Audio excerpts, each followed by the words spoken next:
वनपरिक्षेत्र तळोदी अंतर्गत सावंगी बडगे गावाजवळ रविवारी दुपारी गोसेखुर्द कालव्यालगत एका गुराख्यावर पट्टेदार वाघानं अचानक हल्ला केल्यानं परिसरात एकच खळबळ उडाली।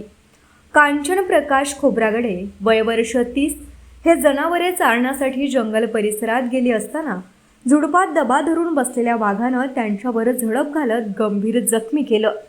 हल्ल्यानंतर वाघानं त्यांना फरफटत नेण्याचाही प्रयत्न केल्यानं काही काळ भीषण परिस्थिती निर्माण झाली।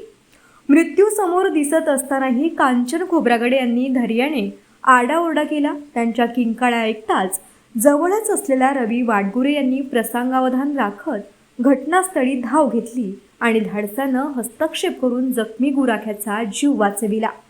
त्यानंतर ग्रामस्थांनी तातडीनं त्यांना तळोदी प्राथमिक आरोग्य केंद्रात दाखल केलं। पुढील उपचारासाठी सिंदेवाई मार्गे चंद्रपूर येथील रुग्णालयात हलविण्यात आलं असून त्यांच्यावर उपचार सुरू आहेत। गोसेखुर्द कालवा परिसरात वाघाचा वावर सातत्यानं वाढत असल्याच्या घटना यापूर्वीही समोर आल्या आहेत।